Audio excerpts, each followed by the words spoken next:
Hello and welcome to the segment on the impact of the spring frost on the vineyards here in Switzerland. My name's Alexandra and I've been sent here by the BBC to investigate further on how the spring frost damaged the vineyards in Switzerland in September 2017. To familiarise ourselves with the vineyard, I'm going to be talking a little bit about the surroundings and what type of wine you can find here. We are here in the beautiful Lavo vineyard.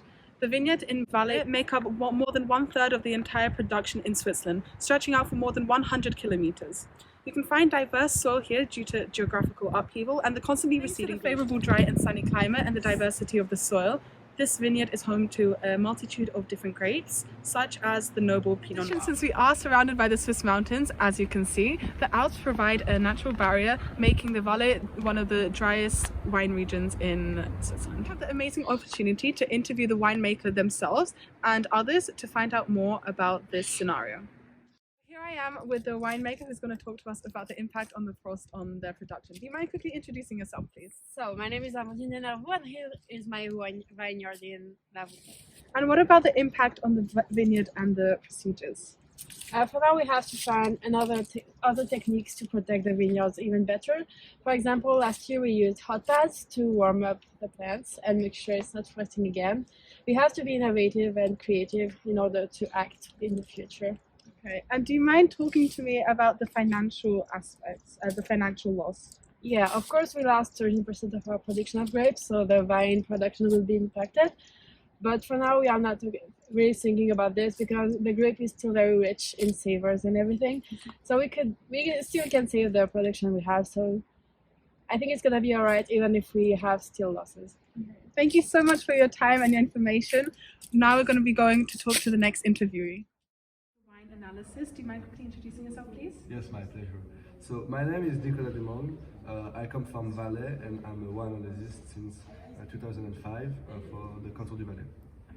So do you mind telling me about the impact of the spring frost on the production of the wine? Yes. So as we all know, in 2017 the year was the worst one in decades for Switzerland because of the great frost that happened.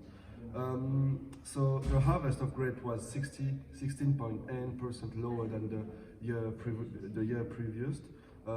550 hectares of vineyards were completely destroyed by this frost, and only 79 millions of liters were produced this year.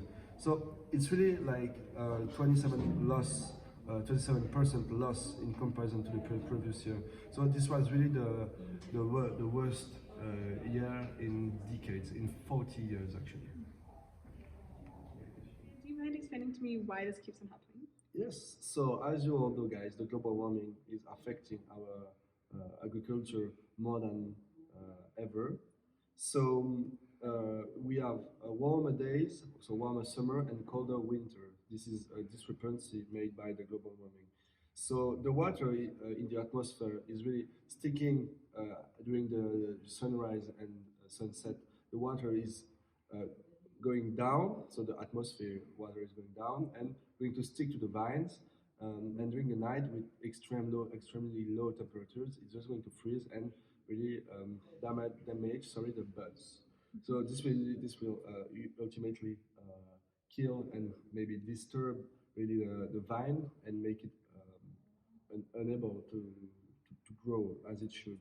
So global warming is really an increasingly problem for winemakers, sorry, since they have to adapt and change their way of producing wine in order to still be able to produce some wine. So that's why it keeps happening. Okay, perfect. Thank you so much. For the solutions to deal with the problem, we can use the method of vinegar techniques to prevent it against the frost, and the winds are being affected by the cold spells and the spring frost, and we can use delay pruning or a specific art of pruning prevent or hinder spring frost. This situation forced us to find some innovative solutions like put the plastic or the hot pads on the vents and the blankets so that it can keep them to be warm. And however, the best situation in my opinion is that to spray the vents with the water so it can freeze on the birds, so it can keep them to so they can protect them from the extremely low temperature. Thank you so much, Yuning, for the insight into the solutions and what can be done, Amandine for the winemaker expertise, and Niklas for the expert point of view. After all of these insights and perspectives, there are some very important takeaway points. Global warming is very active and present, and we have to do something about it now. 500 hectares of land have already been affected, and the production numbers are decreasing constantly. If that doesn't shock you enough, think about this. If there's less wine production, there's less wine for us to enjoy on a night out. Alex out.